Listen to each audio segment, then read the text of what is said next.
प्रिय विद्यार्थियों, संस्कार चिल्ड्रन एकेडमी इंदिरापुरनी बाड़मेर के यूट्यूब प्लेटफॉर्म पर एक बार फिर से आपका स्वागत है। हम लोग बात कर रहे थे इंडियन ज्योग्राफी की, और इंडियन ज्योग्राफी के अंदर हम बात कर रहे थे इंडियन पॉपुलेशन की, भारत जनसंख्या की। और आज हम लोग भारत जनसंख्या की संरचना में जनसंख्या संरचना के घटक आयु वर्ग के बारे में चर्चा करेंगे। विद्यार्थियों, आयु संरचना जनसंख्या के अध्ययन का एक अति महत्वपूर्ण बिंदु है, और आयु संरचना के अध्ययन से हमें पता चलता है जनसंख्या के और देश के विभिन्न पहलुओं के बारे में। जैसे आयु वर्ग के अध्ययन से श्रम शक्ति, आश्रित जनसंख्या और दीर्घ आयु के बारे में जानकारी प्राप्त होती है। श्रम शक्ति,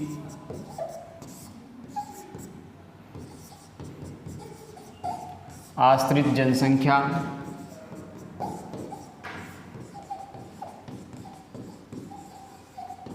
और दीर्घायु के बारे में हमें जानकारी प्राप्त होती है। यानी हम लोग जनसंख्या संरचना के घटक आयु संरचना का जब अध्ययन करते हैं तो आयु संरचना के अध्ययन से हमें किसी देश की श्रम शक्ति के बारे में जानकारी प्राप्त होती है कि इस देश के अंदर श्रम शक्ति कितनी मौजूद है।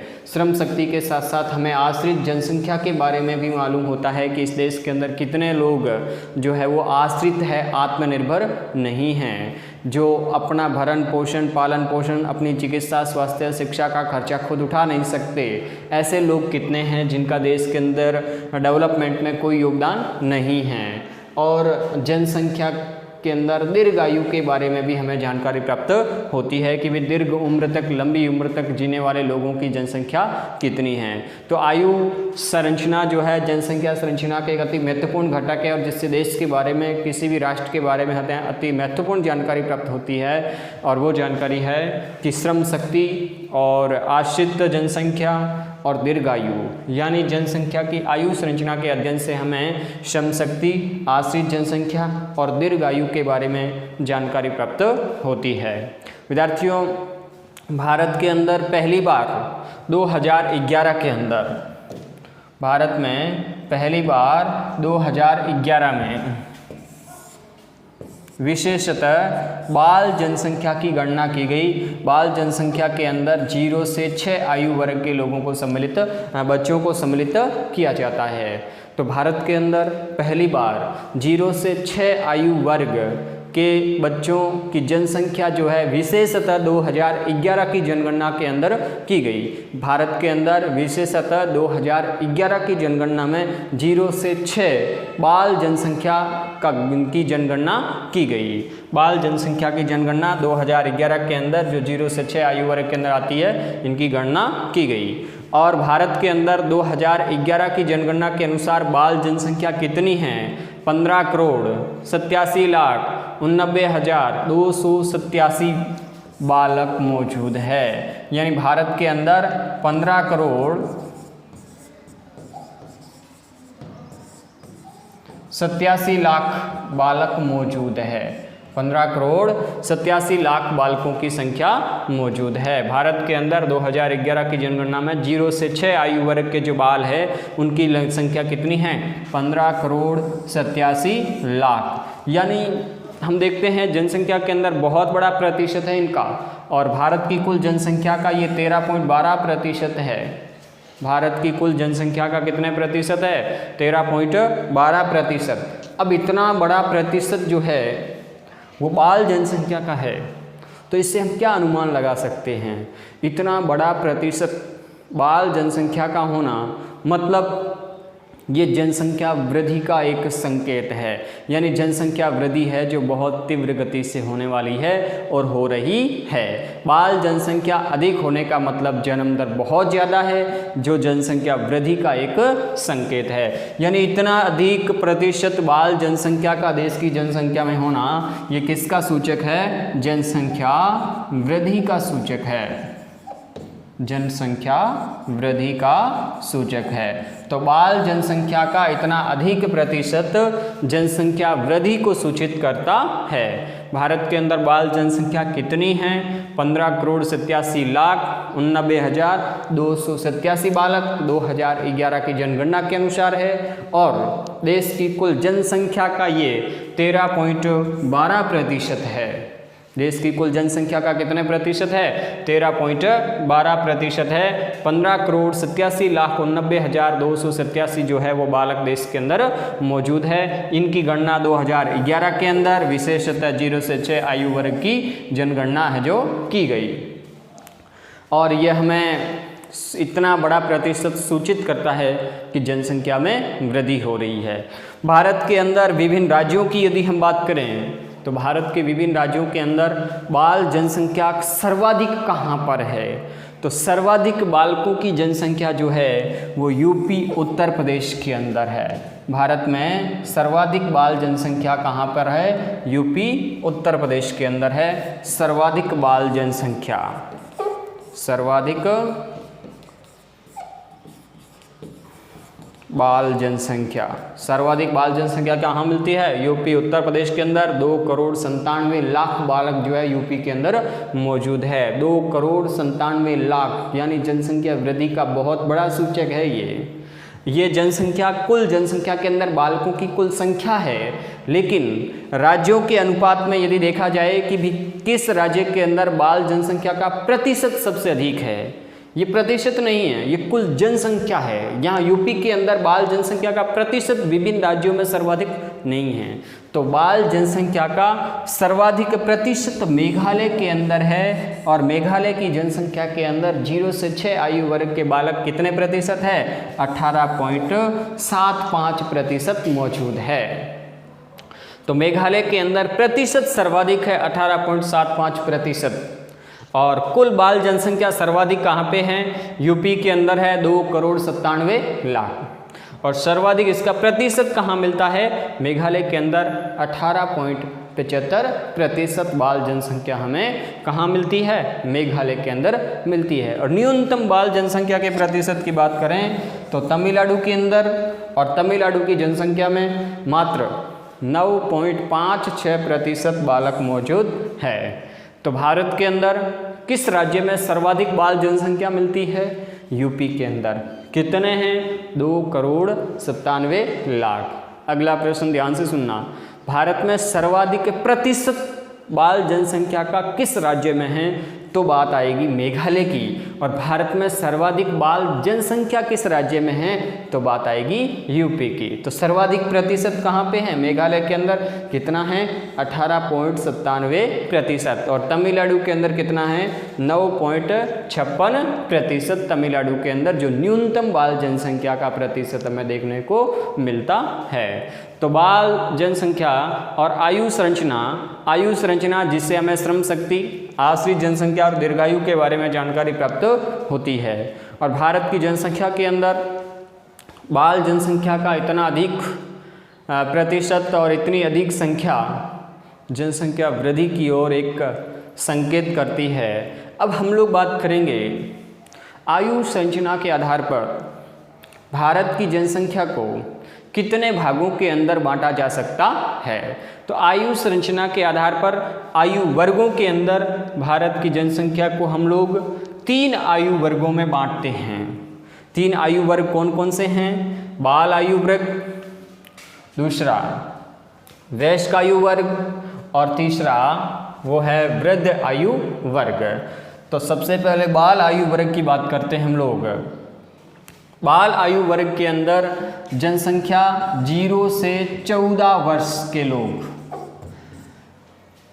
0 से 14 वर्ष के लोग जो है उनको किस में सम्मिलित किया गया है? बाल आयु वर्ग के अंदर सम्मिलित किया गया है। तो 0 से 14 वर्ष के बाल आयु वर्ग के अंतर्गत आते हैं। और दूसरे जो है वो है वयस्क आयु वर्ग के अंदर 15 से 64 वर्ष के लोगों को सम्मिलित किया जाता है। वयस्क आयु वर्ग में 15 से 64 है। और तीसरे जो है वो है वृद्ध, यानी कि 65 वर्ष से अधिक उम्र के लोग, 65 वर्ष से अधिक, 65 से प्लस वाले जो है उनको किस में सम्मिलित करते हैं? वृद्ध आयु वर्ग के अंदर सम्मिलित करते हैं। इस प्रकार हम लोग देखते हैं कि 3 वर्गों के अंदर आयु संरचना या आयु वर्गों के अंदर जनसंख्या को वर्गीकृत करते हैं, बाल, वयस्क और वृद्ध। सबसे पहले बाल आयु वर्ग की बात करते हैं। 1991 की जनसंख्या के अनुसार भारत में कुल जनसंख्या का 36.5% जो है वो बाल आयु वर्ग है। 1991 की जनसंख्या के अनुसार 36.5% जो है भारत की कुल जनसंख्या में क्या आता है, बाल आयु वर्ग। 2001 की जनसंख्या के अनुसार 35.6% जो है वो बाल जनसंख्या है। और 2011 के अनुसार आपको यही एक आंकड़ा याद रखना है कि 2011 की जनगणना में बाल आयु वर्ग के कितने प्रतिशत है, तो 29.5% जो है वो बाल आयु वर्ग के अंतर्गत जनसंख्या है जो आती है। तो 29.5% जनसंख्या का भाग जो है वो बाल आयु वर्ग के अंतर्गत आता है। विद्यार्थियों, एक अति महत्वपूर्ण बात, इतना अधिक प्रतिशत कुल जनसंख्या के अंदर बाल जनसंख्या का हमें जनसंख्या वृद्धि की ओर संकेत करता, ये तो है ही। उसके साथ साथ जनसंख्या का ये जो भाग है बाल जनसंख्या, ये सर्वाधिक खर्चे वाला भाग है। चिकित्सा, स्वास्थ्य और अन्य सुविधाएं जो है बाल आयु वर्ग स्वयं पूर्ति नहीं कर पाता है। ये स्वनिर्भर नहीं है, ये दूसरों पर निर्भर है बाल आयु वर्ग। और सबसे ज़्यादा खर्चे भी जन स्वास्थ्य, चिकित्सा, शिक्षा, भोजन, आवास, वस्त्र इसी वर्ग का है। यानी जनसंख्या के अंदर ये इतना प्रतिशत अधिक हमारी युवा जनसंख्या की ओर तो संकेत करता है, अच्छी बात है, और इतना अधिक प्रतिशत जनसंख्या वृद्धि की ओर भी संकेत कर रहा है। लेकिन उसके साथ साथ ये एक आश्रित है, सेल्फ नहीं है, आत्मनिर्भर या स्वनिर्भर जनसंख्या का भाग नहीं है। देश की अर्थव्यवस्था में इसका अभी कोई ज़्यादा योगदान नहीं है, देश के डेवलपमेंट में इसका कोई ज़्यादा योगदान नहीं है। अब हम लोग दूसरे वर्ग की बात करते हैं, वो है वयस्क आयु वर्ग। वयस्क आयु वर्ग के अंदर 15 से 64 वर्ष के लोग जो है उनको सम्मिलित किया जाता है। इनको दो भागों के अंदर बांटा जाता है, एक है युवा और एक है प्रौढ़।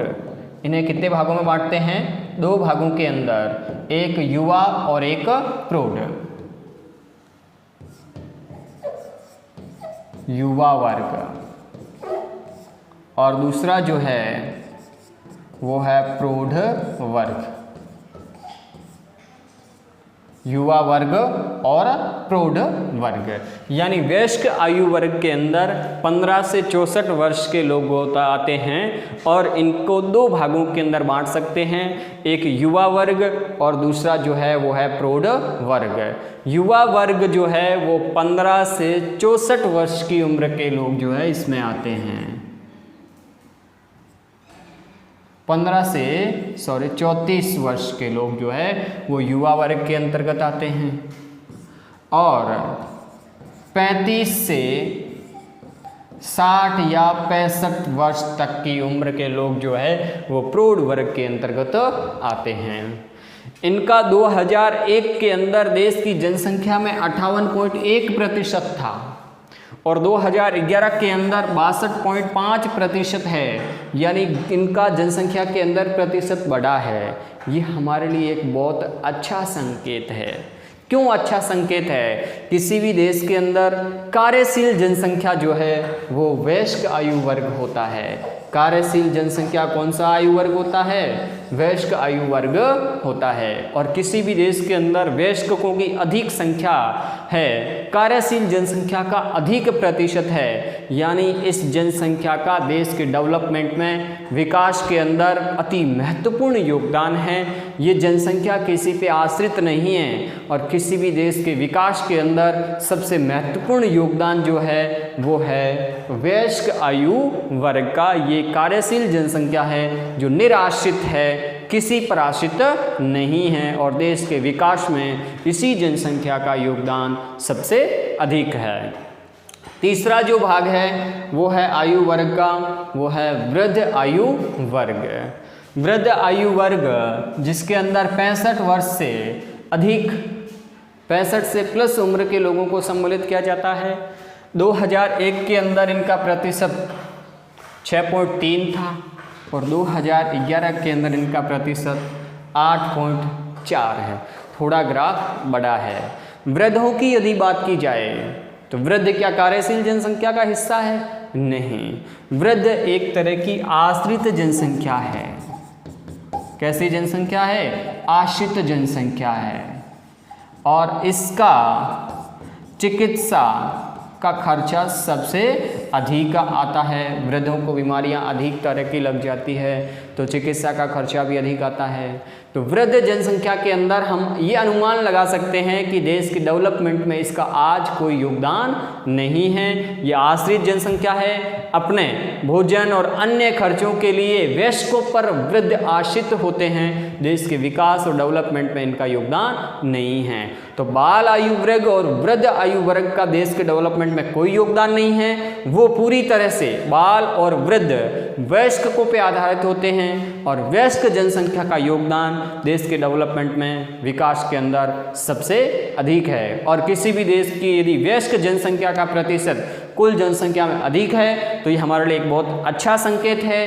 अच्छा क्यों है? क्योंकि वयस्क जनसंख्या कार्यशील जनसंख्या है और देश का विकास और डेवलपमेंट वयस्क जनसंख्या से ही हो सकता है। आज का लेसन हमारा यहीं समाप्त हुआ। थैंक्स फॉर वॉचिंग संस्कार चिल्ड्रन एकेडमी।